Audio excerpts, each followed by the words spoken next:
Estimados seguidores, esta semana en Comité de Gerencia está con nosotros Elena Conterno Martinelli.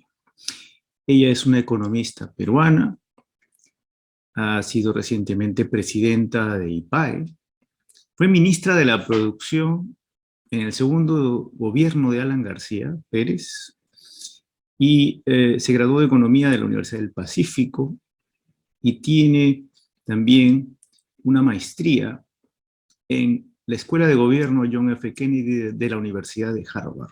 Su especialización ha sido en políticas públicas y descentralización del Estado. También ha sido coordinadora del proyecto USAID Pro, ha sido directora de COFIDE, del Fondo Mi Vivienda, de FONCODES, y ha sido consultora del Banco Mundial y del BID.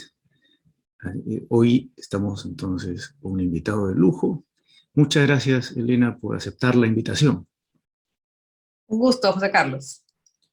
Y queríamos empezar preguntándote, en tu visión, ¿cuáles serían las reformas que la economía del Perú necesitaría?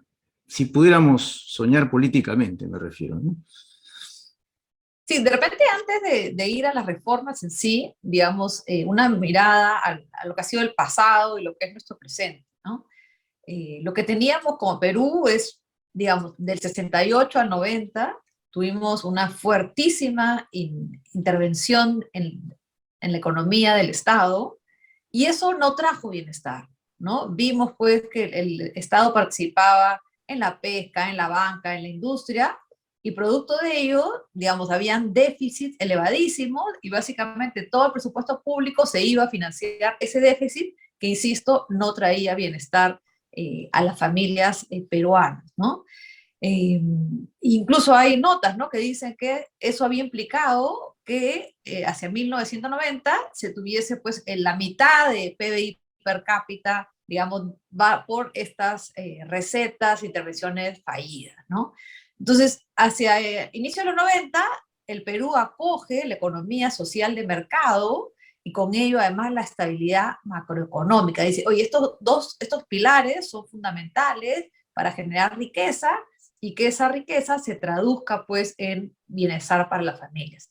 Y sin duda, pues digamos, los siguientes 30 años, el PBI se multiplicó por 3, lo que fue la recaudación se multiplicó por 5, ¿no? Y la pobreza se redujo a la tercera parte, ¿no? De 60 a 20%, ¿no? Que después ha tenido un repunte producto de la pandemia. Pero lo concreto es que este enfoque de tener a la economía de mercado, tener la estabilidad macroeconómica, la independencia del Banco Central de Reserva, tuvo resultados importantes, ¿no? En el periodo, digamos, 99-2019, que es el periodo para el cual he hecho referencia a estas cifras, ¿no?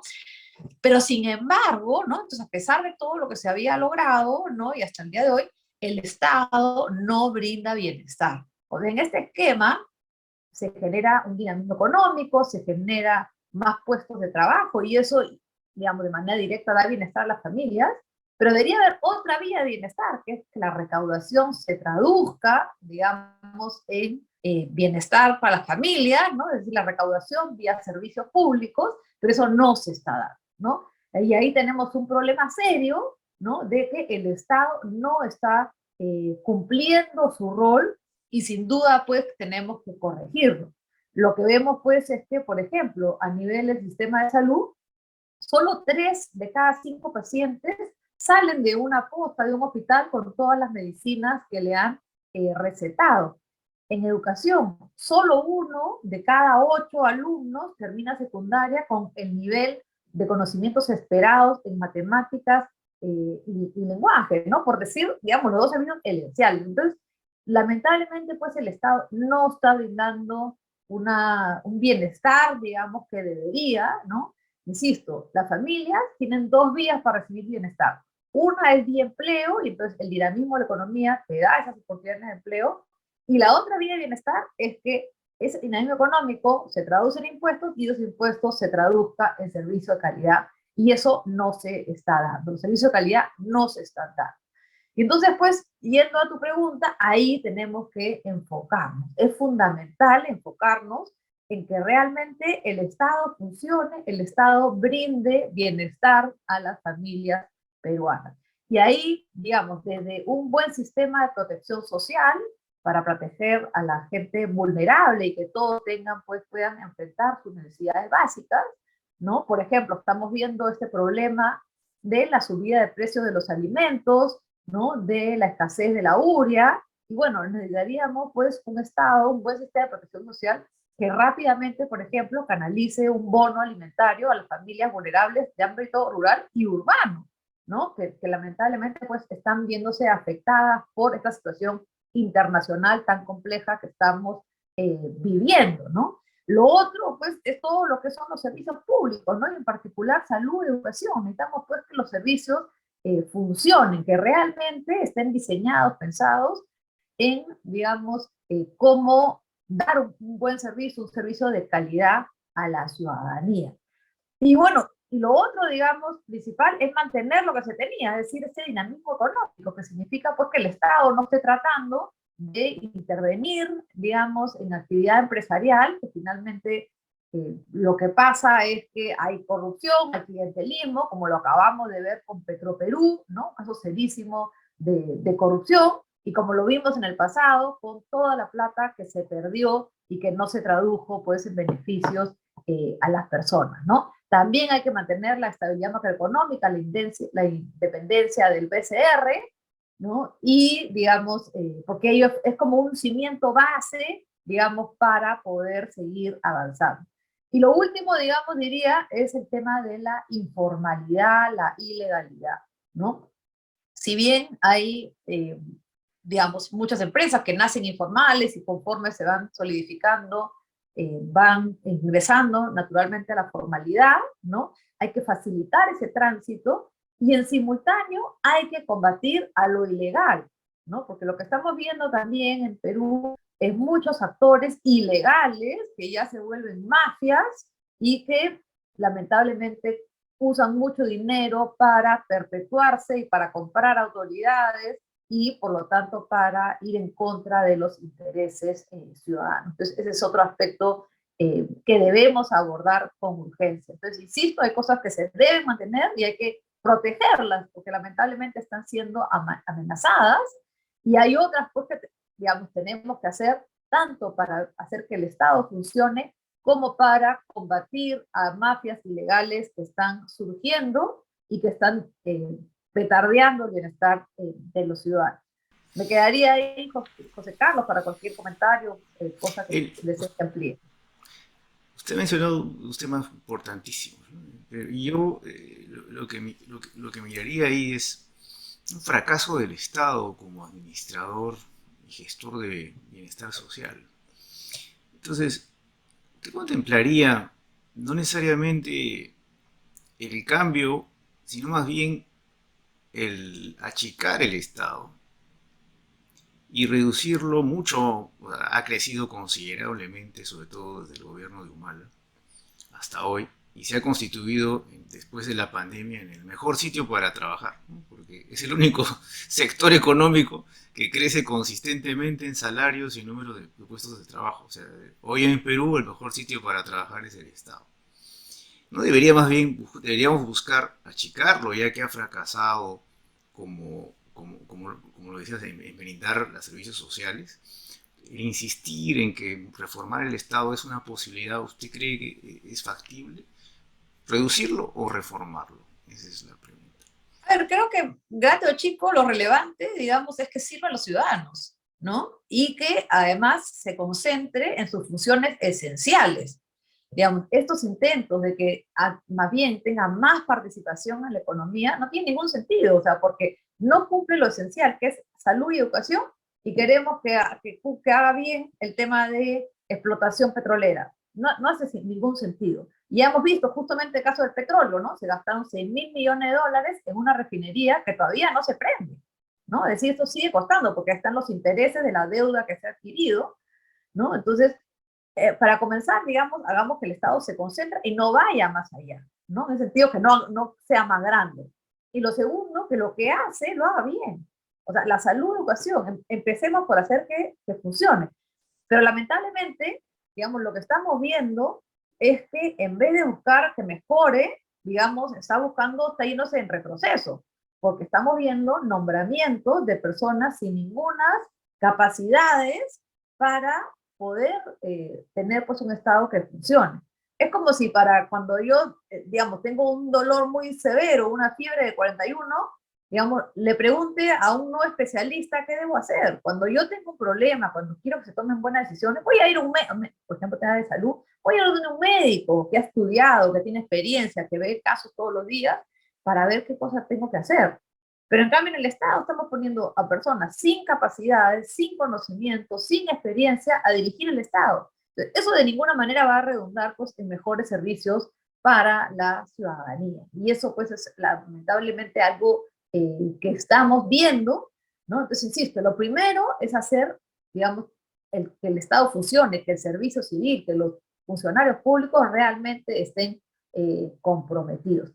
Y ahí también vincularlo con el tema político, ¿no? Porque también pues tenemos serias deficiencias en el sistema político que hacen pues que lamentablemente quienes resultan electos no necesariamente piensan en el bienestar ciudadano, ¿no? Entonces, estos dos son como dos músculos, digamos, relevantes. Tanto el sistema político tenemos que hacer que funcione, y para eso necesitamos partidos políticos que lamentablemente son muy precarios en el país, y lo segundo, un servicio civil, digamos, que haya incentivos adecuados en el Estado para que realmente se preocupen de atender con calidad a la ciudadanía. Y lo que usted menciona justo conversa con lo que dijo antes, ¿no? Pareciera que los que eligen para hoy en día el Estado, los líderes del Estado, obedecen a otra agenda, ¿no? Una agenda distinta y que a un economista como usted le parece obviamente extraño, ¿no? ¿Por qué elegir gente y dedicarse a sectores nuevos que no conversan con la naturaleza básica del Estado? O sea, no hace bien las cosas obligatorias, digamos, su responsabilidad directa, incursión en otras. Eso correspondería a una agenda específica, ¿no? No nombras funcionarios que no tienen nada que ver o tratas de incursionar en sectores como hidrocarburos o similares que no son propios de eso, ¿no? El, el, el buscar el aspecto político. ¿Usted cree que los partidos políticos hoy en día representan a la población o, o sería más bien un problema de las reglas con las cuales hablen los políticos elegidos? Yo creo que es un poco de todo, ¿no? Lo concreto es que tenemos una crisis de representación, ¿no? Y también pues que tenemos, digamos, autoridades que no están pensando en la ciudadanía. Entonces, si queremos un sistema democrático que funcione, pues necesitamos partidos políticos. Una democracia sin partidos es como un mercado sin empresa. O sea, no hay forma, digamos, no es sostenible. Y si bien pueden no gustarnos los partidos que existen o no tener discrepancia del actuar de los políticos, hay que todos convencernos que los necesitamos y necesitamos que sean estructuras, organizaciones en que se discuta, se formen consensos, se piense, digamos, hacia cómo enrumbar al país, qué reformas realizar, que haya meritocracia interna, que haya democracia interna, que rindan cuentas. Necesitamos, sin duda, trabajar en ello. No en vano, la última edición del Economist, ¿no? Resalta, ¿no? Y es decir, la carátula muestra pues a una Latinoamérica en que está decayendo la democracia, ¿no? Y entonces, parte es, hoy tenemos que hacer que la función pública, la política, vuelva a ser pues un espacio atractivo, ¿no? En que se va a servir, ¿no? No se va para medrar al Estado, para beneficiarse el personal, no, se va para servir a la ciudadanía. Entonces creo que, digamos, podemos discutir varios temas que hay que hacer en salud, educación, y hay múltiples propuestas para ello, pero si no arreglamos el tema de un sistema político que funcione y de un servicio civil en el Estado que realmente piense en la ciudadanía, no vamos a poder avanzar. Son para mí dos temas esenciales, dos pilares que están fallando y que lamentablemente nublan el panorama del país en términos de brindar bienestar. Son temas que hay que enfrentarlos y por lo tanto son temas que involucran, porque todos tenemos que involucrarnos. Tenemos que involucrarnos más en lo que es pues hacer la gestión pública, la política, para poder pues tener partidos y poder tener autoridades que piensen en la ciudadanía. Y esta falta digamos,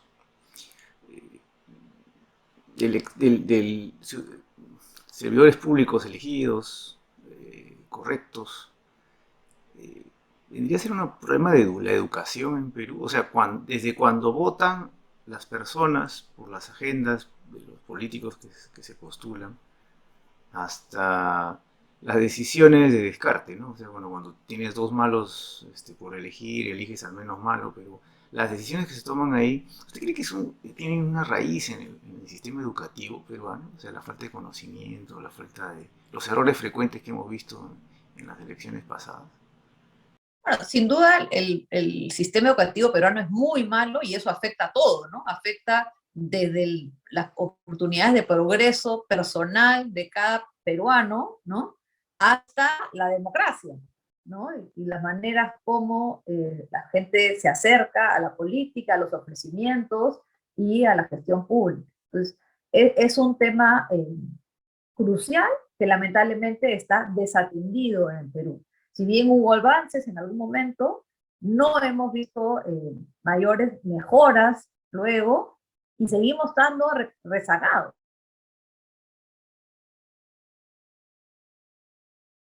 2 años, colegios, universidades, ya 2 años y medio nos estamos yendo en el caso de la educación superior, lo cual por cierto es lamentable, ¿no? La falta de liderazgo de las universidades, de no haber reabierto hasta el día de hoy plenamente los establecimientos, ¿no? Y eso pues sigue afectando la educación, ¿no? Entonces es un tema que tenemos que abordar, pero insisto, creo que primero necesitamos pues ver el tema de tanto lo que es el sistema político que funcione, como el servicio civil, porque eso te va a atravesar todo, ¿no? Sin eso no vas a poder arreglar la educación. ¿Cuántos años que sabemos que hay que arreglar la educación y no se arregla? Entonces, tenemos que arreglar, insisto, el tema del sistema político y tenemos que arreglar el tema del servicio civil para poder avanzar. Sí, sobre todo porque el tema educativo es generacional, ¿no? O sea, yo recuerdo estar en el colegio y los profesores diciéndome, ustedes son el futuro del país, ustedes son los que todavía pueden cambiar el destino. Y mira, ya en los 40 ahora no cambiamos nada. No sabemos, o sea, los grandes problemas del Perú siguen siendo los mismos, ¿no? Y se han revelado en un entorno obviamente de crisis, la crisis de salud, la crisis de la endemia y hoy en día la crisis política, ¿no?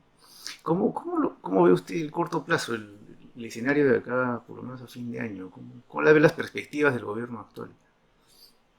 Bueno, muy preocupada, ¿no? Muy preocupada porque lamentablemente lo que viene haciendo este gobierno es un ataque sistemático a la democracia y al correcto funcionamiento del Estado.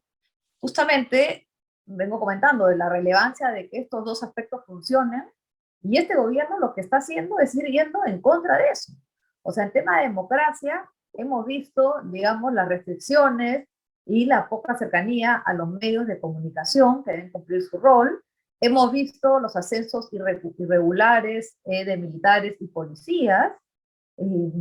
Hemos visto la destitución del procurador general, ¿no? En temas, pues, de funcionamiento del Estado. Vemos todos estos nombramientos de personas, pues, sin las capacidades para dirigir al país, ¿no? Vemos este intento que hubo de servir, digamos, de la presidencia del Consejo de Ministros, del Ministerio de Trabajo, ¿no? Y además, pues, todo eso con serios indicios de corrupción, ¿no? Están los $20,000 del señor Pacheco en Palacio de Gobierno, ¿no? Las revelaciones de Samir Villaverde en todo este tema de las obras del Ministerio de Transporte, ¿no? Lamentablemente tenemos a sobrinos, exministros, del secretario general, o fugados, y con orden de captura, ¿no? O ya presos como el señor Villaverde, ¿no? Entonces, realmente, pues, es una podredumbre lo que estamos mirando, y por eso vuelvo a lo anterior. Tenemos que todos participar más en la política. Estos problemas que tenemos en el país no se van a solucionar por arte de magia o, digamos, esta idea de que alguien me lo va a solucionar, ¿no? Ese alguien puede no existir, ¿no? Todos tenemos como ciudadanos que involucrarnos para que realmente, pues, haya un sistema político que vele por los intereses ciudadanos. Sí, bueno, te ha dado justo, creo yo, en el clavo, porque la gente cree que alguien más lo va a solucionar y sigue su vida, ¿no? Y no, creo que el peruano común no entiende que, a pesar que uno puede ser informal o no estar metido en temas políticos, no le afecta, ¿no?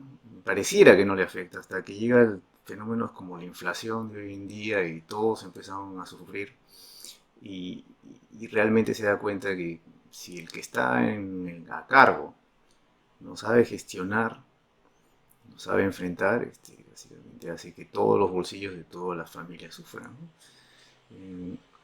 Creo que ha sido muy ilustrativa su punto de vista y de nuevo le agradezco haber atendido la invitación y le dejo las últimas palabras a ver qué mensaje nos daría para estar atentos en estos meses o a los jóvenes, sobre todo universitarios, que requieren cierta guía, ¿no? Cierta guía en qué decidir, qué aspectos deberían estar mirando, ¿no?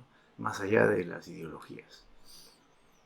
Bueno, creo que es fundamental, pues, enfocarnos seriamente en aquello que es un problema, ¿no? Y no dejarnos manipular, engañar de dónde hay un problema, digamos, y que finalmente está prestándose, pues, a la destrucción del Estado, al desmantelamiento de la función pública y a serios indicios de corrupción.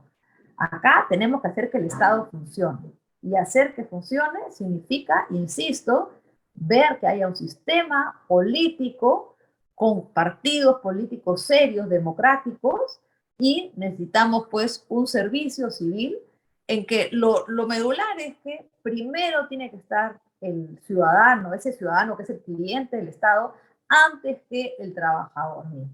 Es decir, los intereses que tenemos, que tienen que protegerse del Estado, es a ese ciudadano, ese derecho de recibir buenos servicios del Estado, antes que la estabilidad laboral y beneficios ilimitados de los funcionarios públicos. Los funcionarios se deben a los ciudadanos y eso es algo que tenemos que corregir.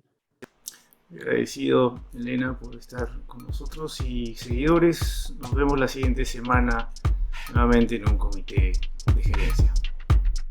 Un gusto, José Carlos. Un saludo a todos. Hasta pronto.